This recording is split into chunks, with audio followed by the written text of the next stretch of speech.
Saya Yustika dari kelas 5 Akuntansi. Di sini saya akan menjelaskan mengenai persekutuan. Nah, apa sih yang dimaksud dengan persekutuan?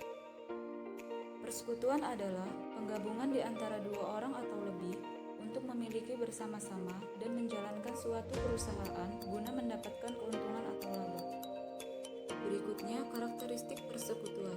Yang pertama, berusaha bersama-sama, jangka waktu terbatas, tanggung jawab, kepemilikan kepentingan dalam persekutuan, partisipasi atau keikutsertaan dalam laba. Isi perjanjian persekutuan.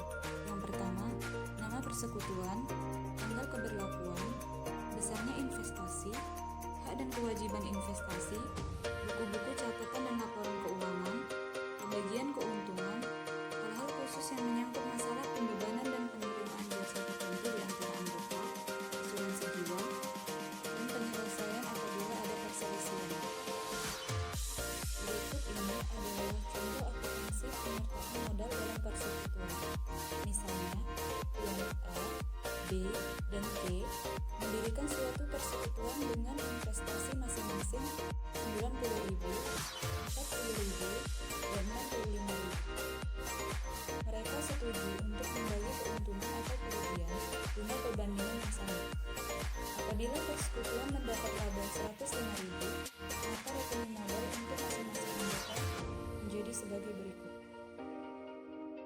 Di sini, investasi modal tuan A senilai 90.000, modal tuan B 40.000, dan modal tuan C senilai 65.000. Jadi jumlah investasi kekayaan bersih dari modal tuan A, B, dan C senilai 195.000. Sedangkan laba yang diperoleh senilai 105.000. Maka masing-masing anggota mendapatkan keuntungan sebesar 35.000.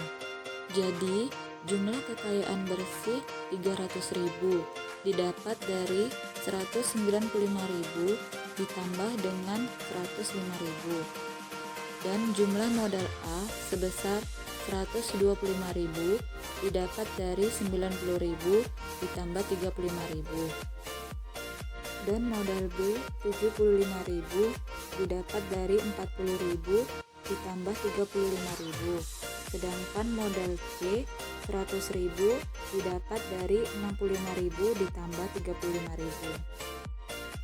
Selanjutnya, apabila persekutuan tersebut pada soal nomor 1 menderita kerugian sebanyak 105.000, maka rekening modal untuk masing-masing anggota akan menjadi sebagai berikut. Di sini, investasi modal tuan A senilai 90.000, modal tuan B 40.000, dan modal tuan C senilai 65.000. Jadi jumlah investasi kekayaan bersih dari modal tuan A, B, dan C senilai 195.000. Karena tadi perusahaan menderita kerugian sebanyak 105.000, maka masing-masing anggota menanggung kerugian sebesar 35.000. Jadi, jumlah kekayaan bersih menjadi 90.000 didapat dari 195.000 dikurang 105.000. Dan modal A menjadi 55.000 didapat dari 80.000 dikurang 35.000. Dan modal B menjadi 5.000 didapat dari 40.000 dikurang 35.000. Sedangkan modal C menjadi 30.000 didapat dari 65.000 dikurang 35.000. Selanjutnya saya akan membahas mengenai pembubaran persekutuan. Langsung saja contohnya, A dan B adalah anggota persekutuan yang membagi laba dengan perbandingan yang sama. Berikut ini neraca persekutuan A dan B pada akhir tahun buku 2005.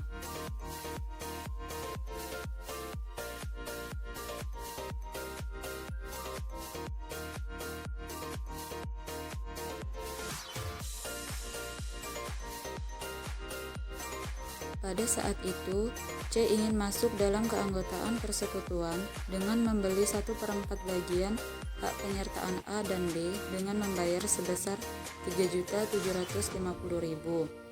Maka jurnalnya modal A 2.500.000 didapat dari 10 juta dikali 1/4, dan modal B 1.250.000 didapat dari 5 juta dikali 1/4, sedangkan modal C 3.750.000. Dengan masuknya C di dalam persekutuan, hanya komposisi hak penyertaan masing-masing anggota yang berubah, sedangkan jumlah totalnya tidak berubah, seperti ditunjukkan pada tabel berikut ini. Sebelum masuknya C, modal A sebesar 10 juta, dan setelah C masuk, modal A menjadi 7.500.000. Ini didapat dari 10 juta dikurang 2.500.000. Modal B, sebelum masuknya C sebesar 5 juta. Setelah C masuk, modal B menjadi 750. Ini didapat dari 5 juta dikurang 1.125.000. Dan modal C 3.750.000. Maka modal persekutuan sebelum masuknya C dan setelah C masuk menjadi 15 juta.